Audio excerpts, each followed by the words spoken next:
Hello friends, welcome to Kaniyari design. So இன்றைக்கி வந்து ஒரு சிம்பிள் ப்ளவுஸ் ஒர்க் தான் பார்க்க போகிறோம். ஸோ நான் first zari thread, golden colour zari thread தான் எடுத்திருக்கேன். ஸோ கோல்டன் கலர் ஜரி த்ரெட்டில் 3 to 4 லைன்ஸ் கிட்ட நான் வந்து பார்டர் லைன் வந்து நான் போட்டுக்கிறேன். ஸோ இது வந்து கஸ்டமைஸ்டு ப்ளவுஸ் தான், கஸ்டமரோட ப்ளவுஸு. ஸோ இந்த மாதிரி தான் வேணும்னு அவங்க சொல்லிட்டு போயிருந்தாங்க. ஸோ அதனால் நம்ம அதுக்கேற்ற மாதிரி பண்ணிகிட்ருக்கோம். கீழே வந்து ஒரு சின்ன பார்டர் ஒர்க்கு, அதாவது ஸ்கேட்டர்டு டிசைன் சொல்லுவாங்க இல்லைங்களா, அங்கங்கே பீட்ஸ் ஒர்க் வச்சு சென்டரில் வந்து மிரர் ஒர்க் வச்சு கேட்டிருக்காங்க. ஸோ அந்த ஸ்கேட்டர் டிசைன் வந்து நம்ம ஜரி த்ரெட் போட்டதுக்கப்புறமும் போட்டுக்கலாம். பட் அது பிளெயினாக இருக்கிற மாதிரி எனக்கு இருந்துச்சு. ஸோ அதனால் நான் வந்து ஒரு சுகர் பீட் லைன் கொடுத்துட்டு அதுக்கு மேலே வந்து நான் அந்த ஒர்க் வந்து பண்ண போகிறேன். ஸோ அதுக்கப்புறம் இப்போ வந்து அந்த மிரர் ஒர்க் சென்டரில் ப்ளேஸ் பண்ணணும்னு சொல்லியிருந்தேன் இல்லைங்களா. ஸோ கீழே அந்த ஜரி த்ரெட்லேருந்து 2 இன்ச்சுக்கு நான் கேப் விட்டு ஃபஸ்ட்டு மிரர் வந்து ப்ளேஸ் பண்ணுறேன். அதுக்கப்புறம் ஒரு மிரருக்கும் நடுவில் வந்து 1 இன்ச்சு கேப் விட்டு நான் வந்து ப்ளேஸ் பண்ணுறேன். இப்போ எப்பயுமே நம்ம எந்த ஒரு ஸ்டோனோ மிரரோ நம்ம ப்ளேஸ் பண்ணுறோம் அப்படின்னா அந்த சைஸுக்கு ஏற்ற மாதிரி தான் நம்ம க்ளூ வந்து அப்ளை பண்ணணும். அப்போ தான் ஃபுல்லாக வந்து நம்மளுக்கு க்ளூ வந்து ஸ்ப்ரெட் ஆகும். ஸோ 3 மிரர் நான் கண்டினியூஸாக ஒட்டிட்டு அதுக்கப்புறம் ஒரு 2 இன்ச்சு கேப்பில் இன்னொரு மிரர் வந்து ஒட்டுறேன். அது வந்து கொஞ்சம் பெரிய மிரர், ஓகேங்களா.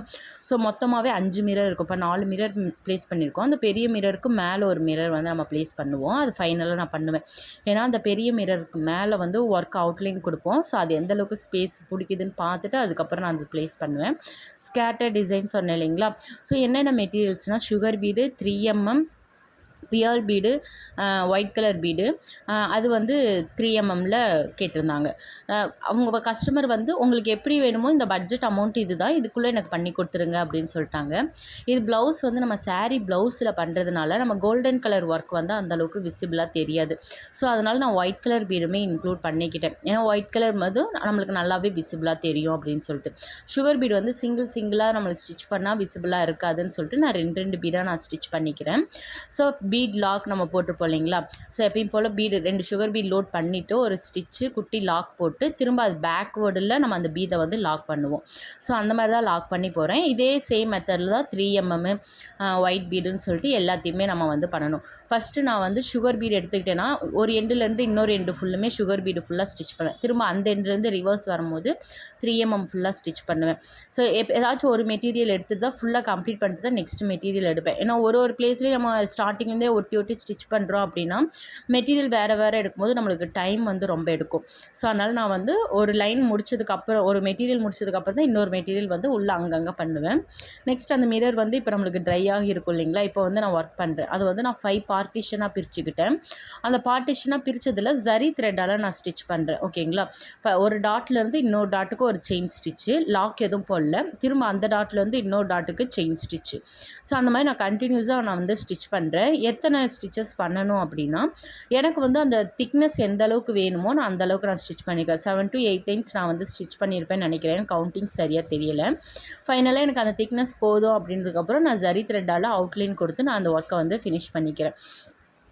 ஏன்னா கஸ்டமரோட பட்ஜெட் வந்து 1200 ரேஞ்ச் தான் இருந்துச்சு. ஸோ இந்த கஸ்டமரோட ப்ளவுஸ் சைஸ் பார்த்திங்கன்னா கொஞ்சம் சின்ன சைஸ் தான். ஸோ அதனால் நம்ம 1200க்கே பண்ணிக்கலாம்.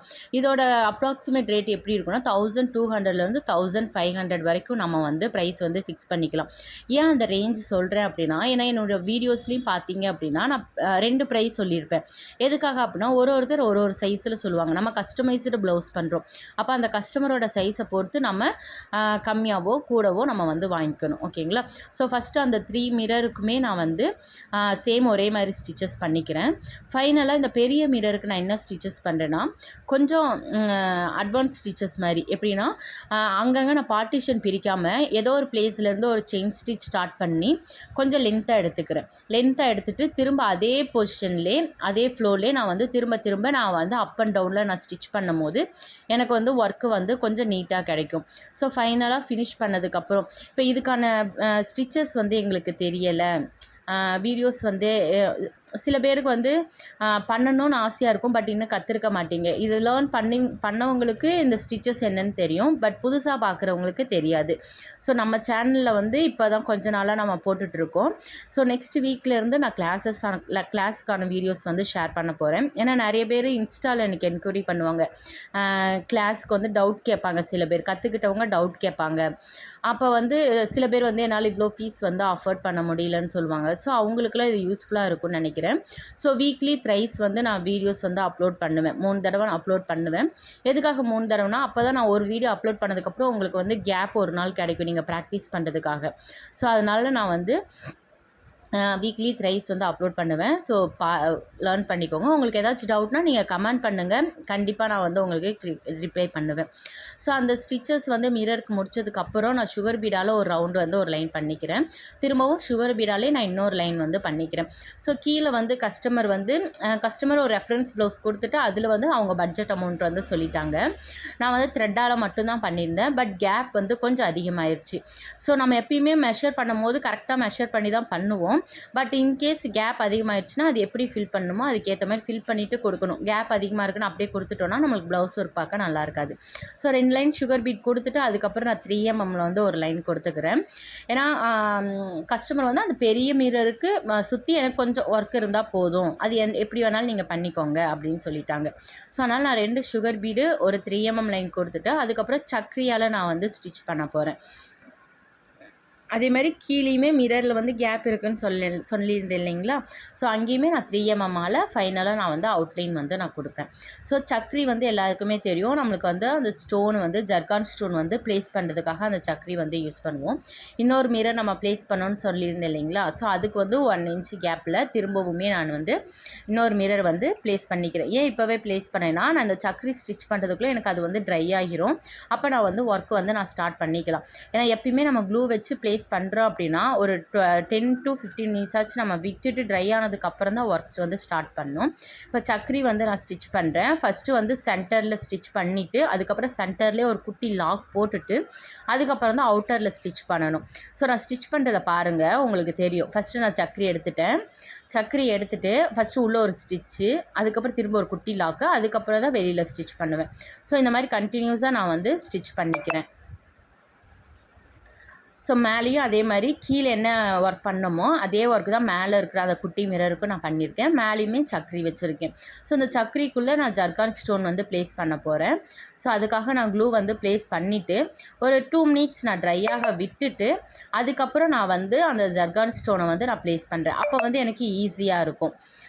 ஸோ அதனால் நான் வந்து இப்போ அந்த ஜர்கான் ஸ்டோன் வந்து 2 minutes ட்ரையாக விட்டுட்டு தான் நான் வந்து ப்ளேஸ் பண்ணுறேன். இல்லைனா நம்மளுக்கு வந்து இன்ஸ்டண்ட்டாக நம்ம வந்து க்ளூ வச்சது உடனே நம்ம வச்சோம் அப்படின்னா நம்மளுக்கு ஸ்டோன் வந்து நீடிலோட மேலே வரும். ஸோ அதனால் ஒரு 2 minutes ட்ரையாக விட்டுட்டு அதுக்கப்புறம் ப்ளேஸ் பண்ணுங்கள், உங்களுக்கு ஈஸியாக இருக்கும். ஸோ ஃபுல்லாக நான் வந்து பண்ணிக்கிறேன். கீழே வந்து கேப்பாக இருக்குதுன்னு சொல்லியிருந்தேன் இல்லைங்களா? ஸோ அதை சுற்றி நான் வந்து 3 mmஆல் நான் வந்து ஒரு அவுட்லைன் கொடுத்துக்கிறேன். ஸோ இது போட்டோன்னா நம்மளுக்கு இந்த ப்ளவுஸ் ஒர்க் வந்து ஃபினிஷ் ஆயிடும். பேக் நெக்கில் எப்படி ஒர்க் இருக்கும், பேக் நெக் ஃப்ரண்ட் நெக்கில் எப்படி ஒர்க் இருக்குன்னா கீழே வந்து அந்த ஸ்கேட்டர் டிசைன் பண்ணியிருக்கேன் இல்லைங்களா? ஸோ அந்த ஒர்க்கு தான் நான் வந்து பண்ணியிருப்பேன். பேக் நெக் வந்து பாட் நெக் கேட்டிருந்தாங்க. ஸோ பாட் நெக்கில் வந்து பண்ணியிருக்கேன். நான் இந்த டிசைன் வந்து பார்த்திங்கன்னா 1200 பண்ணியிருக்கேன். எதுக்காக 1200னா இவங்க வந்து கொஞ்சம் சின்ன சைஸு மிரர் வந்து நம்ம ஒரிஜினல் மிரர் யூஸ் பண்ணியிருக்கோம். பிளாஸ்டிக் மிரர் கிடையாது, இது ஒரிஜினல் மிரரு. ஸோ ப்ரைஸ் வந்து அதுக்கேற்ற மாதிரி மெட்டீரியல் காஸ்ட் இருக்கிறனால நான் அந்த ப்ரைஸ் வந்து ஃபிக்ஸ் பண்ணியிருக்கேன். இதுவே ப்ளவுஸ் சைஸ் கொஞ்சம் பெருசாக இருந்துச்சுன்னா 1500 ரேஞ்சுக்குள்ளே நம்மளுக்கு வரும். ஓகேங்களா? ஸோ உங்களுக்கு இதே மாதிரி கண்டினியூஸாக நிறைய ப்ளவுஸோட டுட்டோரியல்ஸ் வேணும்னா நம்ம சேனலை வந்து சப்ஸ்கிரைப் பண்ணி வச்சுக்கோங்க. ஏதாச்சும் டவுட்னா கமெண்ட் பண்ணுங்கள்.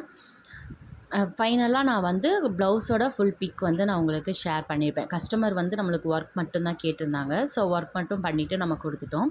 கஸ்டமர் வந்து அவங்களே ஸ்டிச் பண்ணிக்கிட்டாங்க. ஸோ பாட் நெக் வந்து கேட்டிருந்தாங்க. இது வந்து கஸ்டமர் அவங்களே ஸ்டிச் பண்ணிட்டு நம்மளுக்கு அனுப்பின பிக். தேங்க்யூ. அண்டு சப்ஸ்கிரைப் பண்ணி வச்சுக்கோங்க. பாய்.